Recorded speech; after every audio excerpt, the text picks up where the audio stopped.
is brought to you by Head Start Basketball. The sign of a great coach as well is getting the most out of your guys. What can you pull out of those guys? Put them in positions to compete. They want to be there every day. They show up. They're competing throughout the entire season. They're obviously believing in the process, that they're believing in a journey. And I think it takes a great coach in order to get players to buy into that and believe in that. Byron Burt is an aspiring G League NBA coach who has worked for the Windy City Bulls in game day operations since September of 2024. He previously served as the head boys basketball coach at St. Laurence High School in Chicago, Illinois.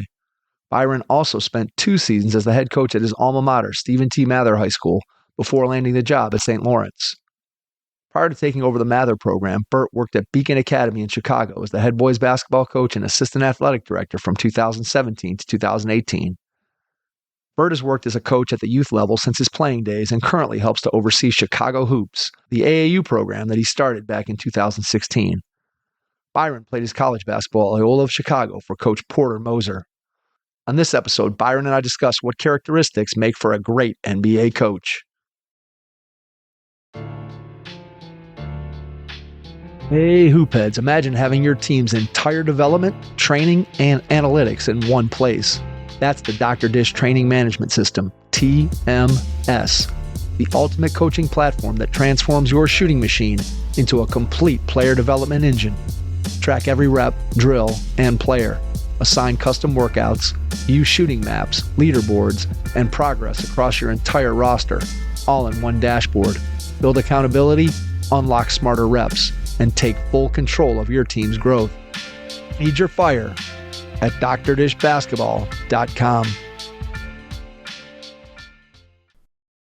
This is Dr. Rob Bell, sports psychology coach, speaker, and author of the book, Puke and Rally.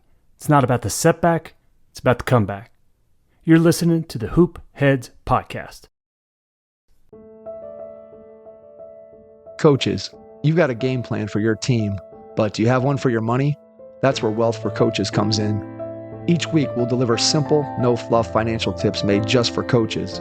Whether you're getting paid for camps, training sessions, or a full season, Wealth for Coaches helps you track it, save it, and grow it. It's time to stop guessing and start building. Subscribe now at wealthforcoaches.beehive.com/subscribe and follow us on Twitter at Wealth for Coaches for daily money wins. Your money needs a coach. Start with Wealth for Coaches. Take some notes while you listen to this episode as Coach Byron Burt and I discuss what characteristics make for a great NBA coach.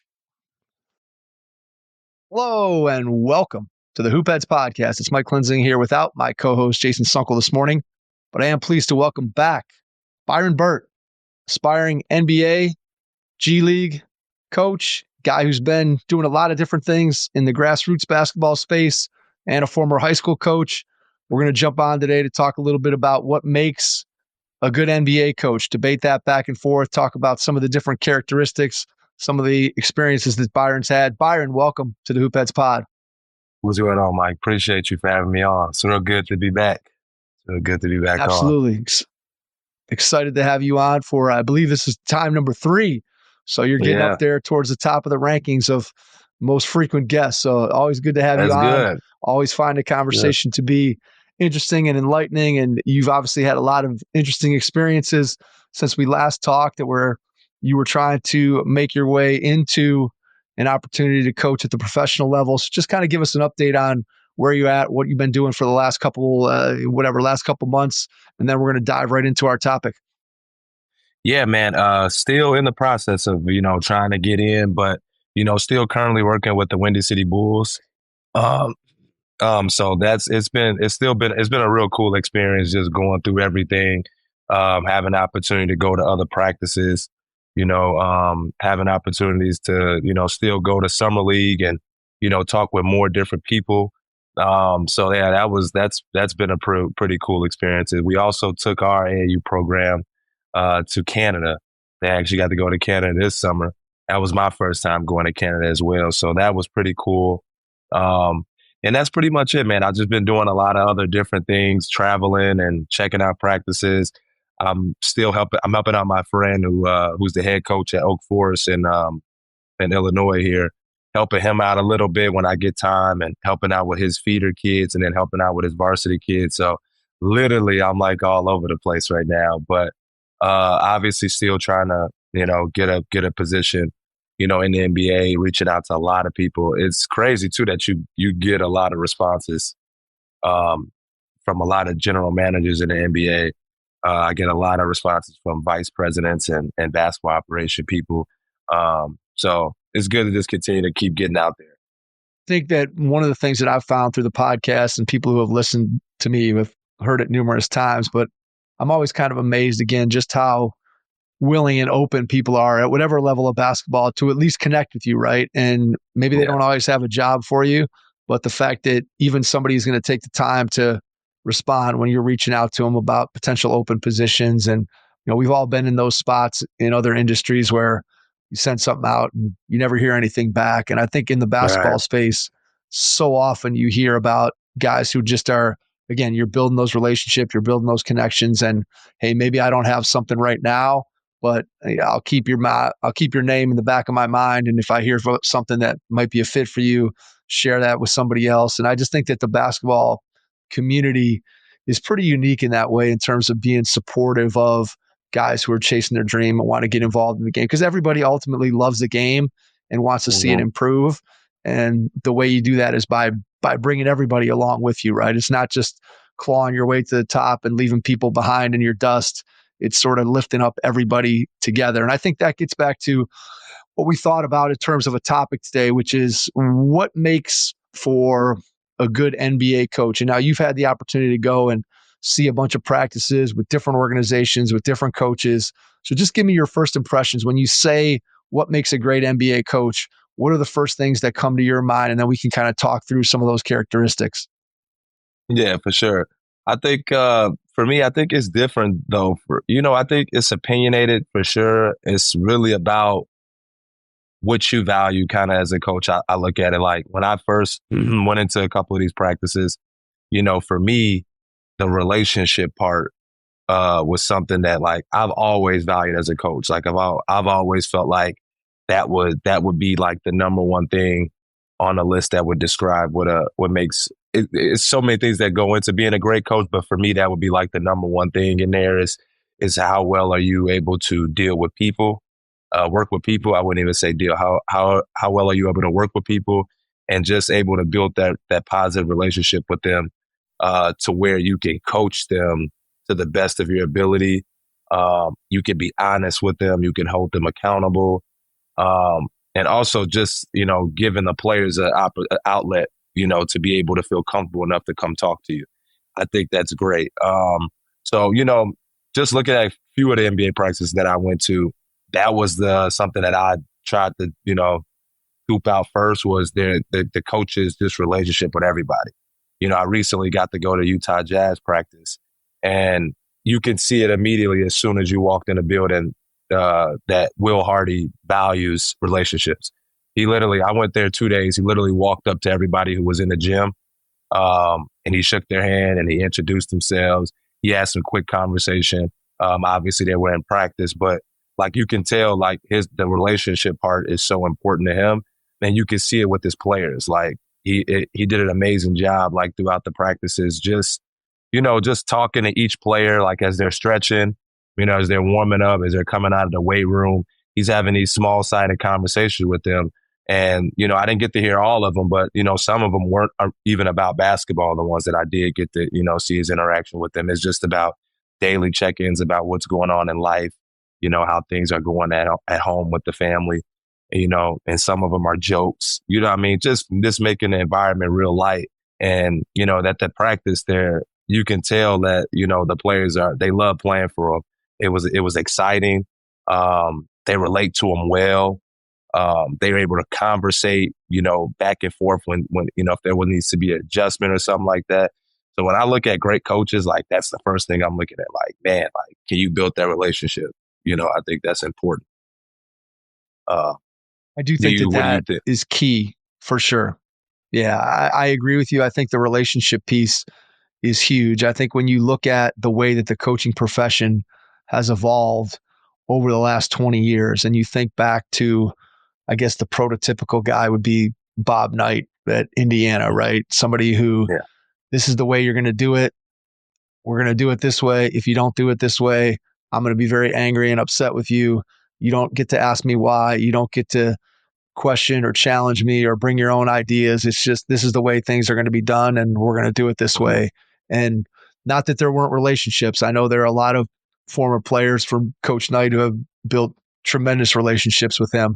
But certainly I think if you were to talk to Bob Knight during his heyday or even at the end of his career, he probably wouldn't have been someone that would have said the relationships were the number one thing. Or when we think about Bobby Knight, we don't necessarily think about those relationships as being number one in terms of getting the most out of a player, right? Today, I think you're 100% right that those relationships are what allows someone to be able to coach. And when I look at least again, from the outside, I'm not sitting in on NBA practices the way you are, but from the outside perspective, what I always feel like when you talk about the great coaches, you read articles about them, you listen to them talk, what it comes down to in the NBA so much is that relationship piece then also translates to the ability to coach guys hard, to get them to believe in what you're saying, and to get guys to buy into a collective as opposed to an individual, right? You think about the Phil Jackson method of like, hey, you got to get Michael Jordan to buy into trusting his teammates. And once he does that, now all of a sudden he's buying in, and then you get to have team success. You think about the same thing with Kobe and Shaq, even though those two guys didn't like each other, but Jackson was able to make it work and got guys to buy in. And so I guess my question for you, and I'm just curious what your thought is, when I think about guys that have that ability to build relationships and then as a result of that, get guys to buy in, how much of that do you think is just their natural personality, that guys just have that? To some degree, I almost feel like you have that or you don't, or maybe you have it on a different degrees on a scale. Like, right, there's some guys that it's just comes supernatural and easy, and those are the guys that take that and run. And there's other guys who maybe have it, but they got to really work at it or be more conscious of it. So I don't know how you think about it in terms of just, I don't want to say it being a natural ability, but just, you know what I'm saying, that guys just seem to be able to do that well, just right out of the gate. Yeah, I definitely believe it's who you are. Like, you know, I love listening to like, you know, guys like Joe Mazzulla. Like they talk about it, you know, so much just about like, like the person you are is first. Like, you know, we're not basketball coaches. Like we're human beings first. And I think that's what it's always going to boil down to. It's like who you are as a person. You know what I mean? And that's something that I think players can, you know, see and sense from the jump. You know what I mean? Like that's one thing that I've been learning just talking with you and a lot of NBA guys is that you can't fake this. Like they can see right through the bullshit. It's no fake. You can't go in here and try to fake these conversations. Like it has to be genuine conversation. And if you ain't got nothing to talk about, they just don't got nothing to talk about. Like it's just that simple. And it's just, and that's okay. You know what I mean? So like, yeah, I do think it's something that, you know, you have as a person. And, you know, I do think it's something that, you know, NBA general managers, when they're hiring coaches, that's part of the process when they have that conversation with you. Like, can they sense that genuine feel from you? And not everybody, you know, has that kind of that personality where, you know, they might, you know, the relationship part is important to them.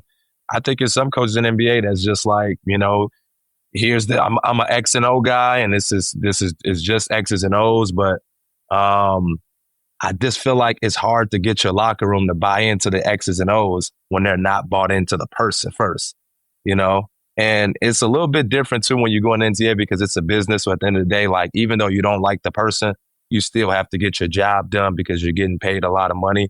You know what I mean? So, and it's a business and we have to operate, and college is kind of turning into that a little bit as well and trickling down to high school. But I still believe like it's got to be who you are. You know, I don't think you can fake that. Like, it's just genuine. I agree there. I mean, I definitely think that you have to coach to your personality, right? The personality of different guys in the league. You can watch the way they conduct themselves on the sideline. You can think about how they are in huddles. You can see, again, if you get an opportunity to go into a practice, you see the different styles. There's no one right, correct style, right? Because you have to be yourself. One guy can be the quiet guy that's talking and he puts their arm around somebody and says, hey, this or that. And then you can have the other guy who's a little bit more in your face and whatever, but you have to be who you are. And I think what players really want. I think, my bad, Mike, to cut you off. I just wanted to say, I think the biggest thing too, like what you just said, I think you need to have a balance. So I think it needs to be, I don't think it's like you should be on, I mean, it's all different, but I don't think you need to be on, the two ends of it. I think if you can be right in the middle and have a great balance of, being demanding and making sure players understand like, hey, this is serious.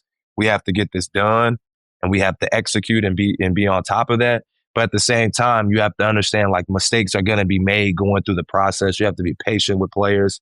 You have to be patient with the process. I think if you got that middle ground, it's going to really help you, be successful in the long run. So yeah, I think that's the key, I think, is finding that middle balance. That what you just said. That's another thing.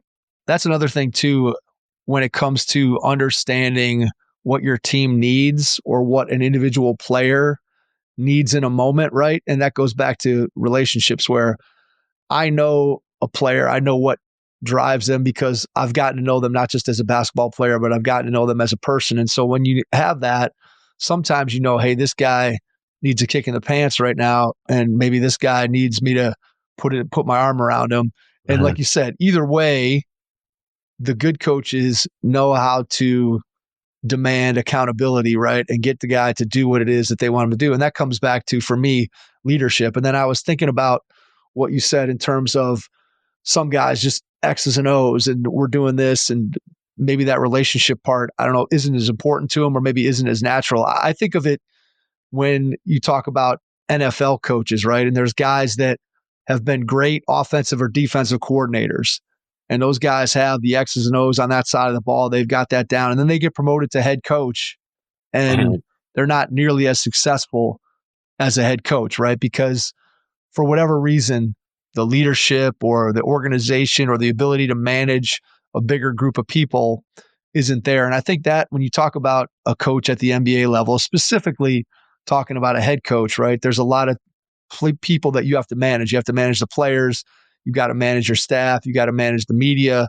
Then you got to deal with the people above you in the organization, your GM and your president and all that stuff. And so there's so many different hats that you have to wear as an NBA head coach that it feels like the skill set needed to be able to navigate all those things is one that you kind of have to grow into. And you got to have some natural ability in some of those areas. But I also think you have to grow into understanding what all those different pieces are that go into being a basketball coach. I mean, the one thing that I always talk to guys on here about is you think when you're becoming a basketball coach that it's just all about basketball.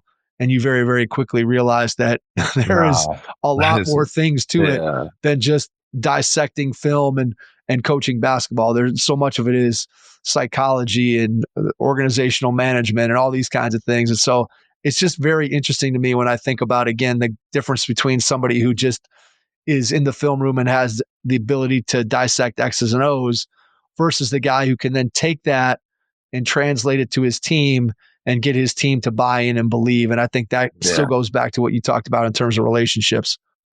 Yeah. I mean, because if you think about it, like everybody, especially in the NBA, NFL, it is kind of trending the same way. In the NBA, a lot of teams are really doing the same stuff. X's and O's stuff, but everybody's kind of doing all of the same things. I think the main thing is how can you get your locker room to respond and to be accountable and to be active and to be, just present every single day, because it's also a very long season as well. So I also think you have to be a great coach has to also be able to delegate. That's one thing that I saw at the Jazz practice recently was like Will did a great job of like empowering his assistants. And that's something I truly believe in. I truly believe, you're only going to be as great as your assistants are. And that's something I wish I'm learning. And I wish I can go back when I was in high school. I would put so much more on my assistants because they are vital. You know what I mean? Like delegating them to be responsible for certain parts of the game, being responsible for certain players, like that's huge. You know what I mean? It's a game changer too. And it also gives another voice. You know, a lot of times players, you know, they hear the head coach talk, you know, all preseason. They hear him talking, you know, from the last season, and they hear him going into the beginning of the season. It's like you need some different voices just to bring some refreshness back into the locker room. So yeah, I think that's important too, man. It's just the coaches have to be able to delegate because at the end of the day, like everybody's running the same stuff. Like, what can you do different in that locker room that's going to get the players excited about being there every day and joyful about that? And I think when it comes to assistant coaches, right, if you're doing a good job talking what I just said a minute ago in terms of responsibilities, hiring a great staff is part of your responsibility as a head coach. And if you're hiring good people as your assistants, what makes them good is the knowledge that they can bring in whatever area. And so if you then don't let them do the things that they theoretically bring to the table, then they're just kind of standing around not being very valuable. And so it's just so much better when you can delegate. And yet at the same time, like you said, it's not easy to do that, especially as a young coach. Especially I always think about first-time head coaches where, right, you get that first job, you've probably been thinking about what you're going to do when you finally get to take over your program for the first time, whether that be at the high school, college, NBA, whatever. Everybody has ideas when you're an assistant coach of what you want your thing to look like. And then you get that opportunity, and now all of a sudden you're supposed to delegate out all this stuff. Like what? That's really, really hard to do. You have to be very self-assured and confident that you're delegating to the right people and you're delegating the right things. And I think with experience, that becomes a lot easier. It becomes easier to be the CEO of your program as opposed to being the micromanager of your team or your program. But I do think when you talk about the NBA, the head coach, right, has to set that overall tone and the message of this is how we're going to do things.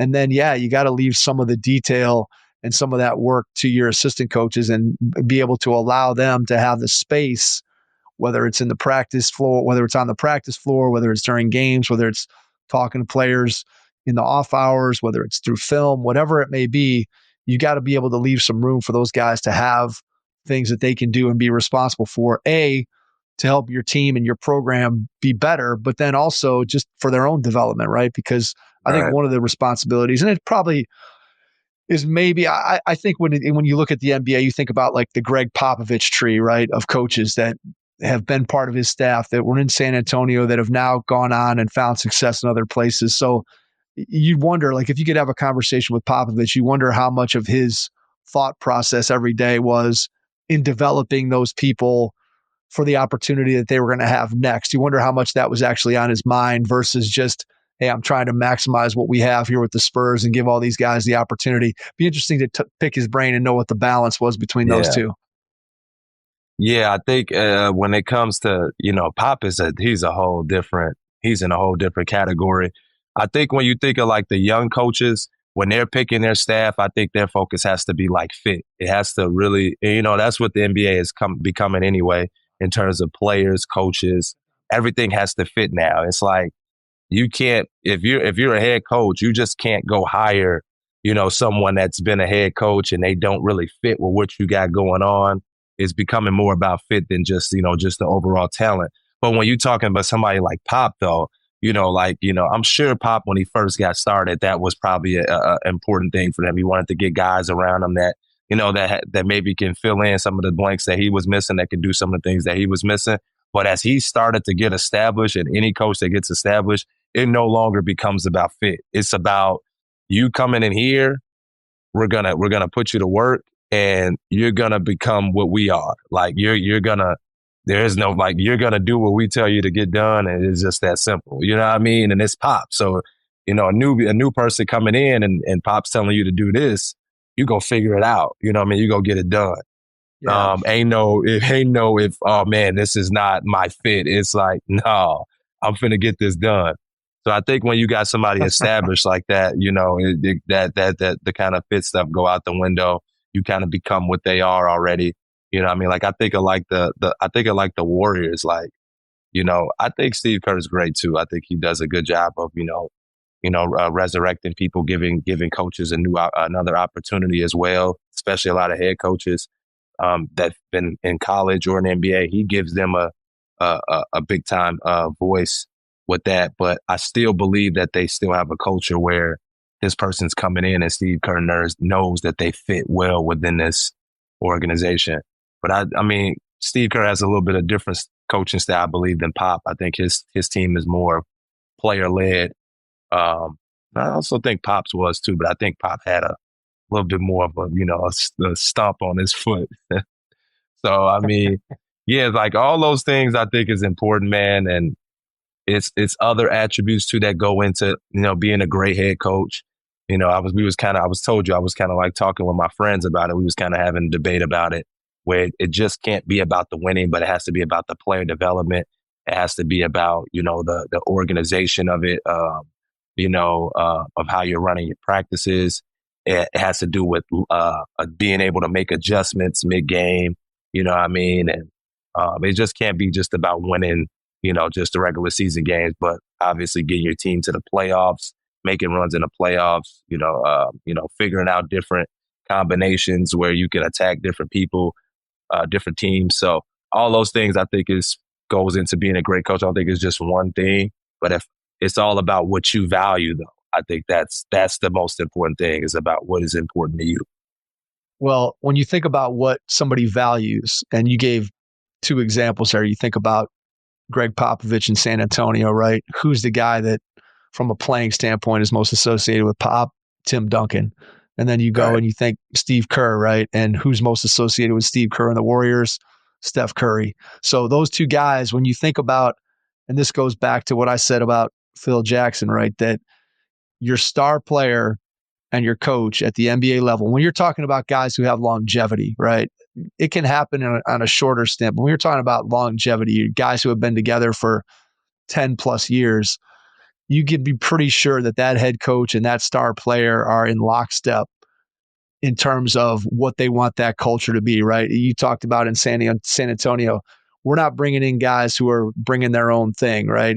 Once we're established, like you're becoming us, we're not becoming you. If you want to be here, you're going to fit into what we've built. And part of it is that Tim Duncan was able to enforce that in San Antonio, and Steph Curry has been able to enforce that in Golden State. And I think when you look at the long-term relationships, to me, that cohesiveness between the head coach and the star player is so important. And you can think of examples where that went wrong and the star player and the coach no longer saw eye to eye about whatever strategy, organization, however you want to look at it.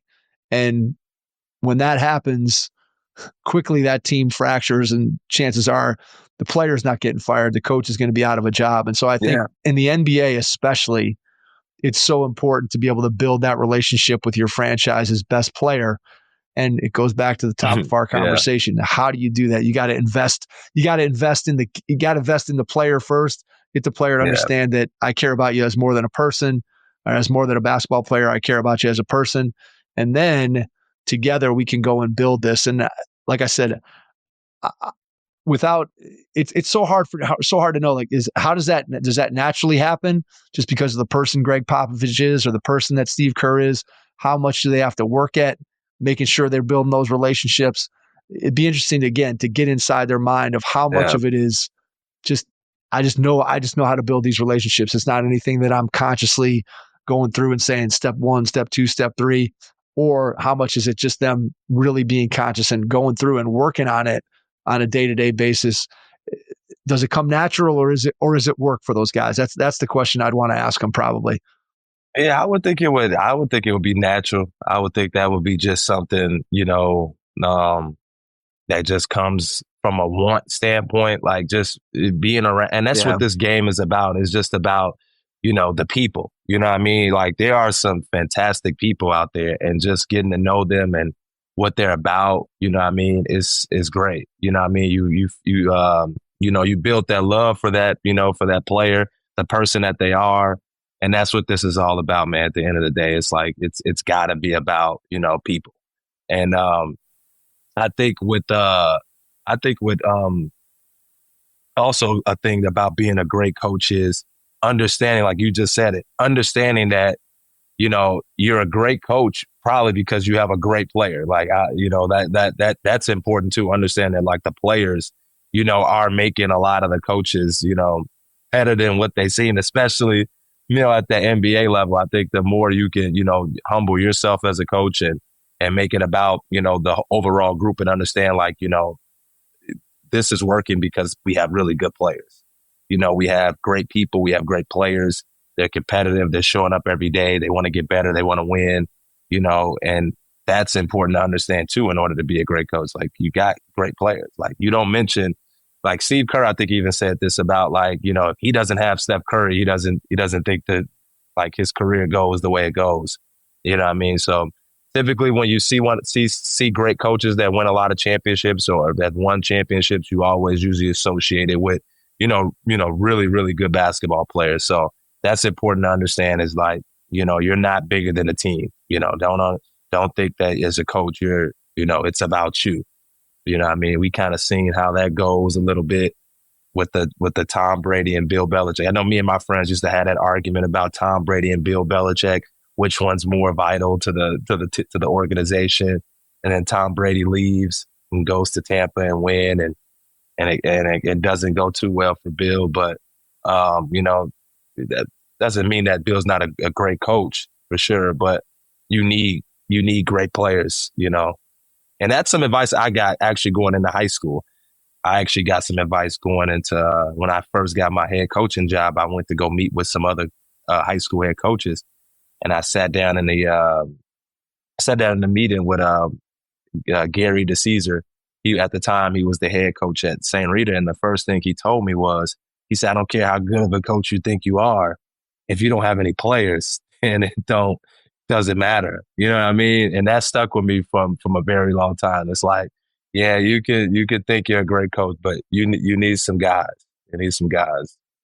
There's no doubt that talent is really, really important. And the more talent you have, the better coach you probably can become. I think when it comes to that piece of it and understanding your spot in the success of a team, I think there's a balance there with that the best coaches have between ego and humility, right? You have to have enough of an ego to believe that you as a coach can make an impact and make a difference on your team, right? We always see that when you bring somebody new into a program, whether it's at the professional level, college level, high school level, and a coach comes into a program that hasn't had success for a while, and suddenly, boom, new coach comes in, new attitude, changes things around, right? You have to have an attitude and an ego and believe that when I take over this job, that I'm going to be able to do it better than it was done previously, right? You have to have that belief. And yet at the same time, you have to have the humility to understand that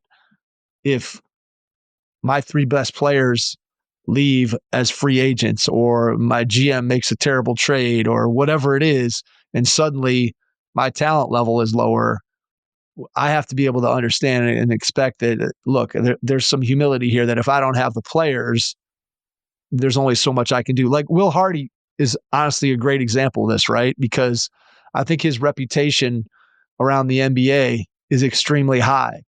I think most people who watch the league, I think most people who are in the league believe that Will Hardy is and going to be a tremendous coach. And yet you look at his one-loss record and you'd probably say, this guy? I mean, come on, look at his one-loss record. But the honest truth is, when you think about the organization, the talent that they've had, the plan that they're on, what they're trying to do, you have to temper expectations based upon the talent level that you have, and especially at the professional level, where you are in the process of trying to build a championship team. And so being a great coach for Will Hardy maybe doesn't look the same as it does for Joe Mazzulla the last couple of years when the Celtics are trying to win a title every year. Will Hardy's goals everybody's trying to win and maximize their team, but maximizing the Boston Celtics for the last 3 or 4 years has been a lot different than maximizing the Utah Jazz for the last 3 or 4 years, if that makes any sense. Yeah, no, 100%. I think when you look at Will's team, it's the development was probably the biggest thing for him is developing the players, getting them better, and you saw that. And I think what the signs of a great coach as well is like getting the most out of your guys. Like you can see he's gotten the most out of those players. He's put them in positions to compete. They want to be there every day. They show up. You know, even when you're watching the games, like throughout the whole season, like I was watching Utah like last season, like they're competing like throughout the entire season. You know, I think they won like 17 games or something like that. But like if you watch them and you didn't see the records at the bottom, you wouldn't know what the records was. Like you couldn't tell. And I think that's a sign of a great coach right there. They're obviously believing in the process. They're believing in a journey, and he's doing a great job of pulling that extra stuff out of them. Like I've watched Keontae George from and watched his development, and he's an amazing basketball player right now. Like his maturity level is up. He's a great leader, and that's credit to the organization and them developing that and building on that. And I think it takes a great coach in order to, get players to buy into that and believe in that. And he has those guys playing really, really, really well. So I think that's another credit, man, just to being a great coach is when you don't have that talent, what can you pull out of those guys? You know what I mean? So just make sure guys are going out there every night to compete at least. Yeah, being able to develop players is huge, right? Whether you're developing a guy who's the best player in the league or you're developing a guy who's the 15th man on your bench, if you're developing players individually, it's eventually going to help your team collectively as a group to achieve more. So you have that. And then I think the other piece that goes to it is, our guy's going to play hard and compete for you and for the organization and for the team. And we know that doesn't always take place. It's not always easy to do that, especially when your team isn't winning as many games as you'd like him to win. So I think that ability to communicate and get the most out of your individual players and your team is definitely the sign of a good coach, right? It's definitely the sign that you're trying to be able to motivate your team. You're trying to get them to be at the maximum of whatever their potential may be, as close as that. And like I said, every team's potential is different. The potential this year of the Denver Nuggets versus the potential of the Brooklyn Nets, two completely different things. And yet David Adelman and Jordi Fernandez can both do tremendous coaching jobs within the confines of the rosters that they've been given. And so at the professional level, it's a little bit different with the rules and the way things are and the money and all that stuff. And at the college and high school level, there's obviously different situations depending on what kind of, are you at a public high school or are you at a private high school? In college, you can recruit the type of players that you want, but obviously with NIL and the transfer portal, it's just becoming more professionalized, and college coaches are dealing with things that 5-10 years ago, they never would have imagined that they were going to be dealing with, thinking about a salary cap and how much money they have to spend on NIL and how that impacts who they can bring in on their roster and all those kinds of things. And ultimately, what you hope happens is that the guys that are on your team, that you maximize what each individual guy can bring to the table and help them continue to improve.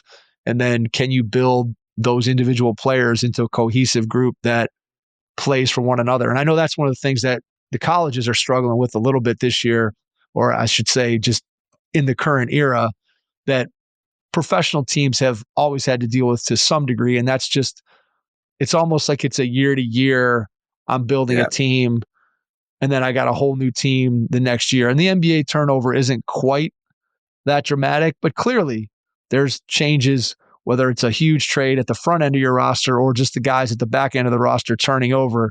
Every year you're trying to figure out and build that cohesiveness and build that connection. And I think the best coaches build that and are quickly able to get everybody to buy in and be on the same page. Because we all know, just like coaches, players have big egos too.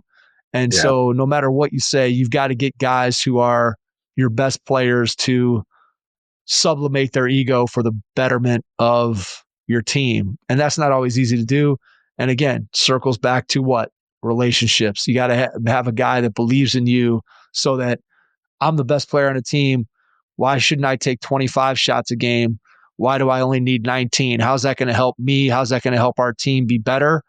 And if you have a relationship and the player believes in you as a coach, that sales job becomes a lot easier than if you don't have that relationship and the guy doesn't believe you or buy into what you're selling. I think I can't underestimate that.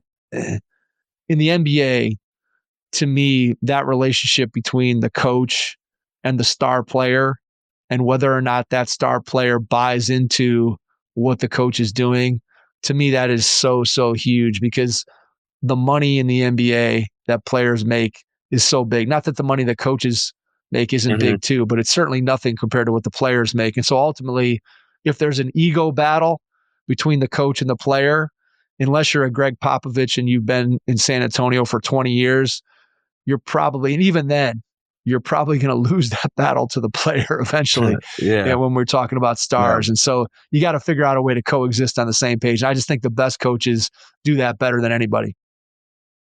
Yeah, no, I know you talked about the college part with the relationships. That's becoming really hard just because, the environment changes every year. Like you're getting these different players in. But I do still think you still got to try to, you might got to speed the process up a little bit. You might got to, have more open time in your office, to allow players to come in so you can get to know them. You might got to do some extra stuff outside of practice, to enhance that in college. But when I look at, the NBA, it's a really long season. Like you're spending so much time with each other. So that opportunity to build that relationship in the league is there. But at the same time, it does have to be something that you value and you got to want to do it. Because I know you can sometimes get caught up in the mix of so many things going on and you might not really pay that much attention to it. But I think that's what's probably going to separate you. When you do get into that position and it's time to go to the playoffs and there's disagreements and things like that, because the relationship helps you to be honest more. It helps you to be straightforward with the individual. And when you're dealing with NBA players, these guys, these are adults. They have families, they have kids. It's man-to-man conversations. You know what I mean? So when you're able to have that relationship, you can really get through disagreements and really quickly. Like you can get through it, you can have a conversation and you can get it fixed and you can move on very quickly. As long as that respect level is there, there's no disrespect, between each other. You can get through it pretty quickly. I also think in college too, it's still, I never want to take away like that building experience as a man in college. I still think that's super important because you still got young guys that are 18 and 19 coming into, to college, and they still need, building skills to become, an adult. And it's the same thing in NBA. Like, look at, some of these young guys that are one and done, that's coming in, like they still need that type of guidance. Like, and when I think about Will Hardy and him, I think of like how he still has Ace, who's a young guy who's still becoming a young man. Like, I feel like as a head coach, it's your job to help, continue to mold this person, into a great human being. That's part of your role, when you're dealing with those younger guys like that. So the relationship part could be a little bit different, depending on your roster as well. He also has Kevin Love on his roster as well. And it's like, so it's like, but you also have the players too that can help with the younger guys. And I think it's just a great, fit. Like it's just a great fit now. Now you have older guys who are helping mold these younger guys. And on top of that, you have a coach who's helping mold the younger guys. And it's just a great fit. And I think it's great to be in that situation like that. I think ultimately, whatever level that you coach at, you are still using basketball to impact people. And obviously the impact that you're having as a high school coach, a college coach, an NBA coach is different because the people that you're coaching are at different stages of their life. But I think the best people when it comes to head coaches and assistant coaches, the best people are still using the game to impact the people around them, no matter what level that they're coaching at. And you think about guys that have been retired, guys who have relationships with their former players. And ultimately, the reason why they have relationships with their former players after they're done coaching them is not because of how great they were at X's and O's or in-game adjustments or player development. It's because of the relationships that they had with them, right? You can take that and think about teachers, right? Teachers that have an impact on people. The ones that you and I remember are not the ones that were great at teaching us algebra or how to conjugate verbs or about the War of 1812. The ones that we remember are the ones that we connected with and had a relationship with. We don't necessarily remember all the content stuff that they taught us. And I think basketball coaching is the same way. Obviously, the day-to-day piece of knowing the X's and O's and being able to develop players and put the right offensive and defensive schemes together to help you win games is obviously important. And the higher level you go, the more important those things become in terms of your own job security and ability to continue to do what you do. And yet at the same time, I still feel like even at the highest level, guys are still impacting not just the basketball, but coaches are also impacting their players as human beings and as people, just based on the type of environment that they created. Like you describing Will Hardy walking around and talking to everybody at a Jazz practice. That sets a tone, right? That shows and demonstrates something that, whether or not it's an explicit lesson of, hey, you should be able to talk to people and be welcoming and all those things, whether or not that's something that's explicitly talked about, or it's just something that everybody in the organization sees and feels every day.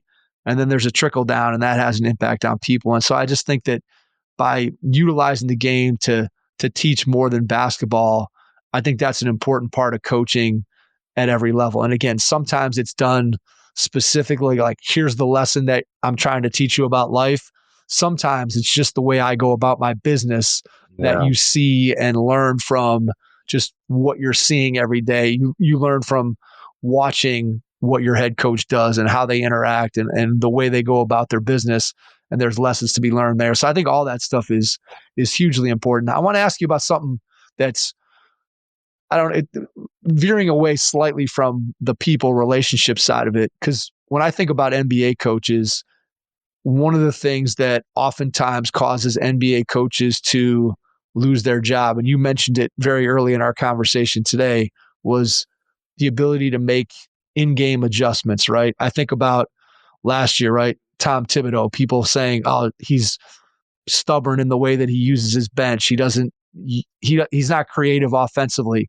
And so as a result, the guy who wins and wins and wins and wins, but never won an NBA title with the Knicks, suddenly he's out of a job and replaced by Mike Brown, who's going to come in and maybe be more dynamic with his offense and change things around. Or I think back to Mike Budenholzer before the Bucks won their NBA championship in 2021. There was a lot of criticism of Bud that his style worked in the regular season, but then when it came time for the playoffs, he wasn't able or wasn't willing to make an adjustment from his style of play. So when you think about in-game adjustments, how important do you think that is as an NBA coach? Because I feel like that's something that is publicly on display, even though the average fan may not understand what adjustments should be made. So often they hear commentators, writers, experts saying, this guy just doesn't make adjustments, and that's why a guy ends up losing his job. So when you think about that in-game adjustment piece, what are your thoughts in terms of how important that is to being a great coach? Yeah, first thing you got to think about what's hurting you. Like when you go into that, when you're watching the game or you go into halftime, and you just got to look at, because it's gonna be so many different aspects of the game that's kind of affecting, the outcome of it. So you have to really look at like what's really hurting us. You know what I mean? So like I was just watching the Denver Nuggets and the Warriors game, and you saw in the first half that it was hurting them getting the switches onto when they were switching Jokic onto Steph Curry.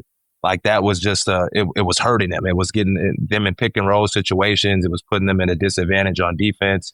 They were fouling. They were opening up easy buckets for them when it was Murray and Jokic in a pick and roll situation, and they put Draymond and Steph in there. So like you got to look what's really impacting the game. And they came back second half and they started pre-switching it already. So like they started making sure that they had a tag guy right behind Steph. That way, when Steph gets switched on to the role guy, Kuminga can go get right to Jokic, and now they got a matchup that they like. So like those type of adjustments, I think, are important because you stop the bleeding, like where it's really hurting you at. And I think when you're getting killed in pick and roll situations because you're getting cross matched, you can figure out a way to get to dictate the matchups like that. Those are great adjustments. You know what I mean? Sometimes I think, when we look into the media or you read what people are writing online, everybody kind of has their own opinion. It's just kind of about Tibbs and things like that. I also think a lot of guys that have been in this a long time, somebody like Tibbs, if it's working for you, I think they kind of like just stick with it. You know what I mean? And they kind of just ride it out.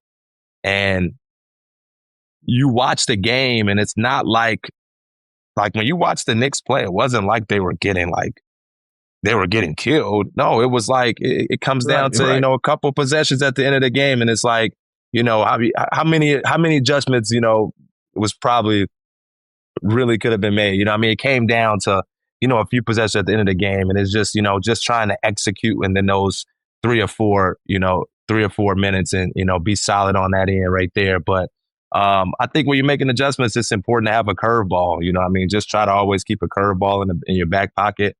And rather that's on defense, on offense, and just try to, steal a couple possessions here and there. But at the end, it comes down to the execution. Though a lot of the games in the NBA comes down to execution at the end of the game. It's a few possessions, so you really got to lock in right then and there. But I think the adjustment part is important. I think it's different for every coach. I think it's different for every game. Every game is different, and you just got to be, you got to really see where you're getting hurt at. And, go from there. Margin for error in the NBA, especially when you get to the highest level of the playoffs, is very, very thin.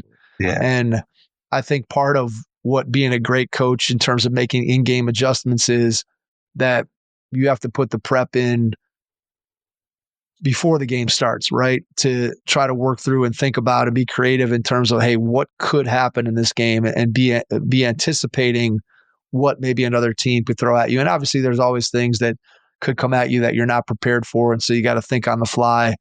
I do think that with the size of NBA staffs today, right, the number of assistant coaches that you have, and obviously guys are spending a lot of time putting in work, trying to figure out, hey, what do we need to do offensively to attack this team? What do we need to do defensively to stop this team? And in the playoffs, when you're playing a 7-game series and you're not flying from city to city and playing a different team every night, when you get to look at the same team and dial in on them for 7 games, obviously you're going to have a better feel for both what you need to do offensively and defensively against that particular team. And so I think a lot of in-game adjustments to me would seem to be found in the prep that you do for each game, for each series, looking at the film of what a team just did to you in the previous game, and hey, how can we adjust to that? And then if we adjust this way, what might they do coming back? And so you do have that chess match. And it's interesting, again, to me, when you just think about whether or not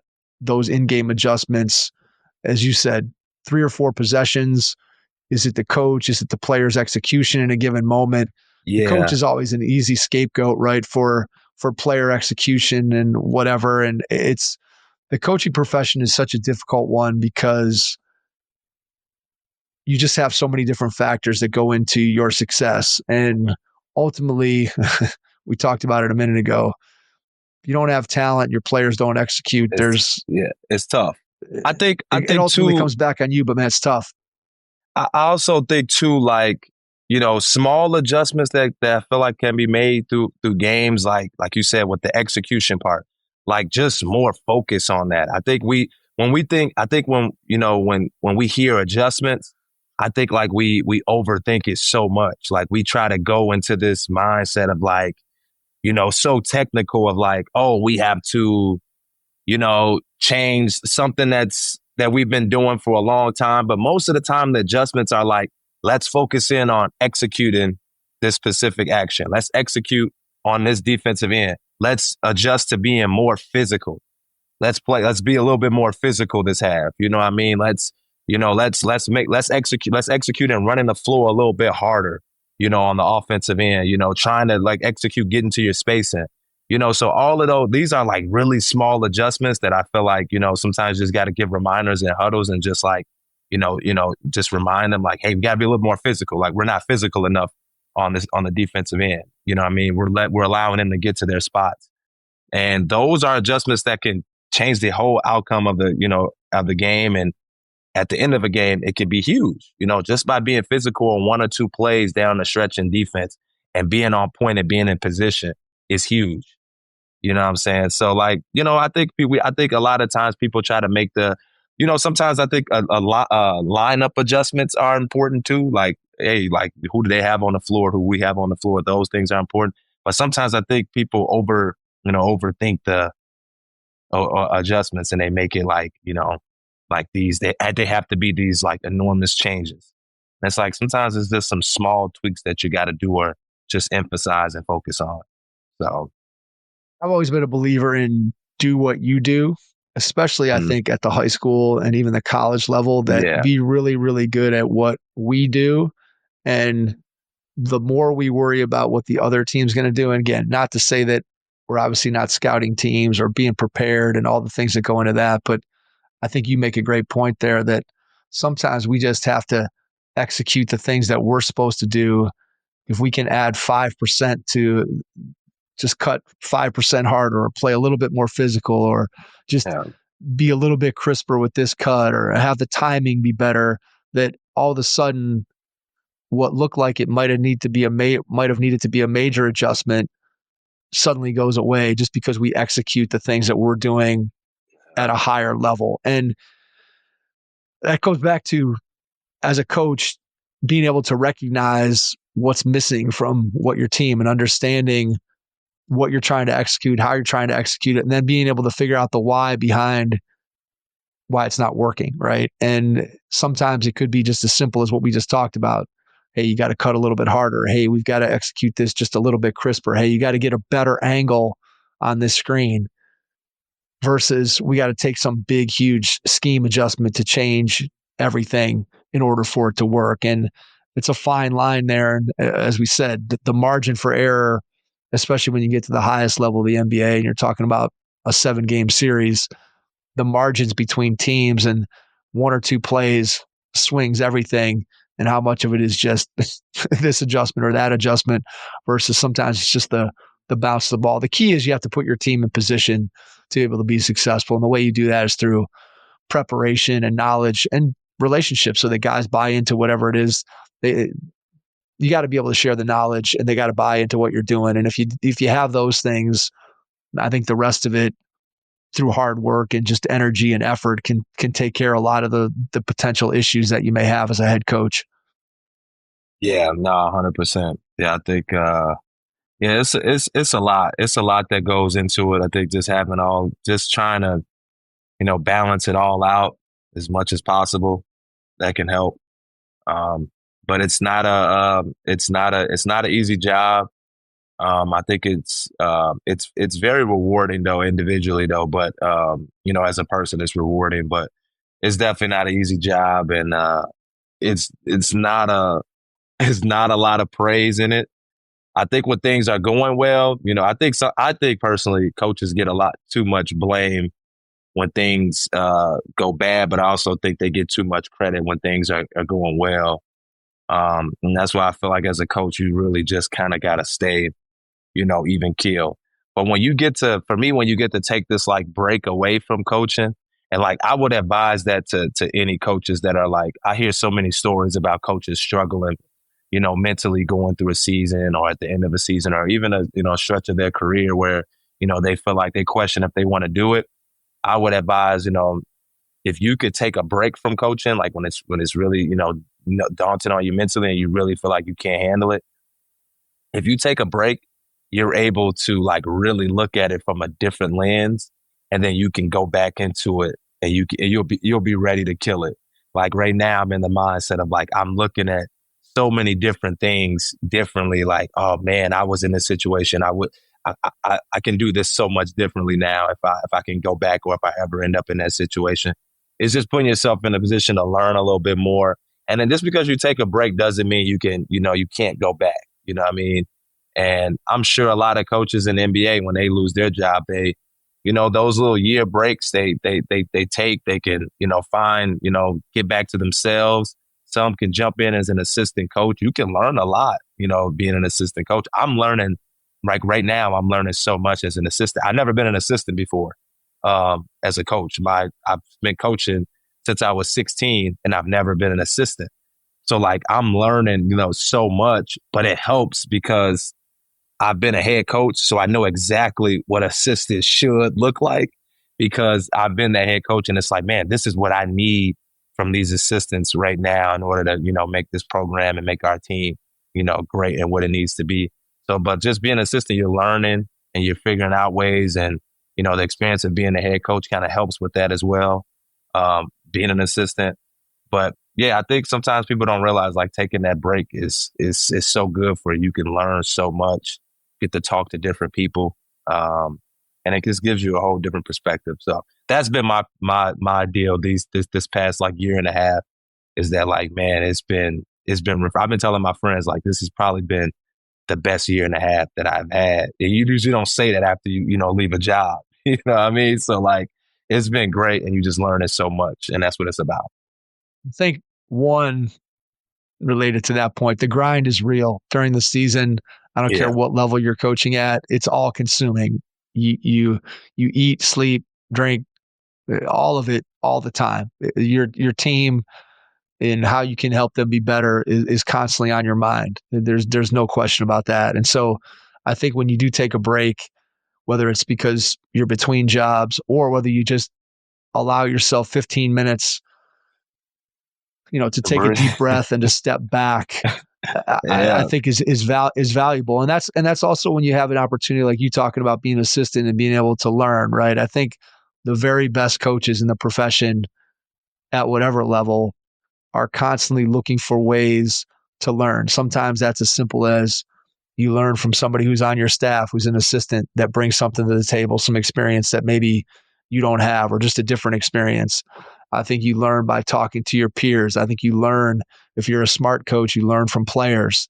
You learn from going in the film room and not just watching your team and not just watching your upcoming opponent, but you're watching, if you're an NBA coach, I know so many guys that are watching European stuff to get an idea of what might be going on in other places and the innovations that you see. And I do think that growth mindset is something that is really important, no matter what kind of coach you're talking about, again, at any level. But you're trying to learn and grow and add to your bag. And so it's just an ongoing process. I don't think you're ever finished or done as a product, as a coach. And the best guys, again, do all the things that we've been talking about, right? They know how to build relationships. They understand the X's and O's. They're not static. They're always trying to grow and improve and get better. And I think, to me, at the NBA level, it does begin and end with what we talked about at the start of the pod. It begins and ends with the relationships. And I think if I had to point out the one thing that I think is the most important characteristic of being an NBA coach, it's your ability to relate to and connect to your players, specifically your star players, your best players, the guys who are making $50 million a year, that they have to believe in you, that you're leading them in a direction that's going to help them to reach their goals, both individually and as a team.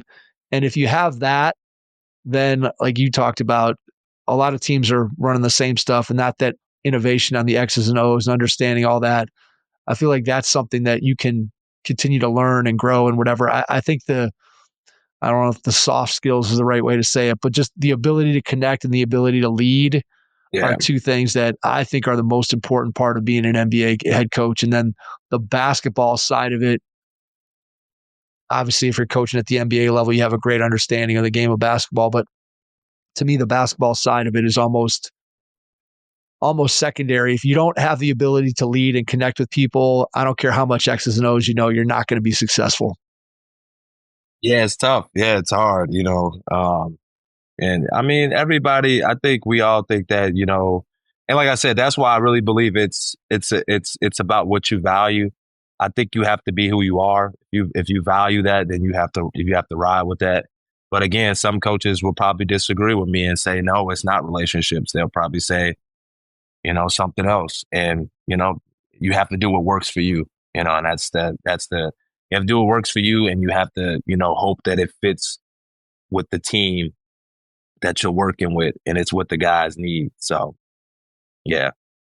All right. I think we hit that question pretty hard. What's next for you, Byron? What's the plan here over the next year or so? Yeah, man, it's going to continue to keep trying to, get a position in the league somehow, some way. But at the same time, man, just continue to keep traveling and talking with different people, doing podcasts like this, talking with GMs, player personnel people, coaches, players. It's literally just exploring. And like I said, just keep learning. I think Rick Pitino said it best. Like once you're done, felt like you know everything and you're done learning, and that's when you should be done coaching. And I think that's so real. Like when I feel like I have no interest in learning anything else, probably gonna just be done with it and focus on something different. But right now I'm more open than ever than learning. So yeah, we're gonna keep trying. We're gonna do some we're gonna still do some things with the high school with working with some players. I'm still gonna be in the G League. So yeah, I'm gonna have my hand put on a lot of different things. I'm still doing coaching youth kids now, and just being a basketball junkie and just being around it all day, man. That's just, it's life. It's really life. It's all we do. So there we go. There's nothing better. All right. Before we get out, share how people can get in touch with you. Give me your email, social media, just so people can reach out to you after they listen. Yeah, for sure. I've actually been doing a lot of stuff on social media. I've been trying to, do a lot of breakdowns defensively. That's been something I've just been intrigued by, and just wanted to do more of it. I actually really love breaking down the film and watching defensive coverages and effort guys, and what they're doing. So you can follow me on Twitter. It's Burt3030. That's my Twitter and my Instagram. My email. People want to reach out to me. It's Byron BYRON BRT13 at yahoo.com. And I'm always open to talk ball with anybody. And I've had some people reach out to me after doing this podcast, and it's been great. So always great to be on here, Mike. I appreciate you guys for having me. I always love talking hoops with you guys. Absolutely. Great to have you on again today, Byron. Fun to talk about what makes a great NBA coach. Really appreciate your time. And to everyone out there, thanks for listening. And we will catch you on our next episode. Thanks. Your first impression is everything when applying for a new coaching job. A professional coaching portfolio is the tool that highlights your coaching achievements and philosophies, and most of all, helps separate you and your abilities from the other applicants. The Coaching Portfolio Guide is an instructional, membership-based website that helps you develop a personalized portfolio. Each section of the Portfolio Guide provides detailed instructions on how to organize your portfolio in a professional manner. The guide also provides sample documents for each section of your portfolio that you can copy, modify, and add to your personal portfolio. As a Hoopheads Pod listener, you can get your Coaching Portfolio Guide for just $25. Visit coachingportfolioguide.com/hoopheads to learn more. Thanks for listening to the Hoop Heads podcast, presented by Head Start Basketball.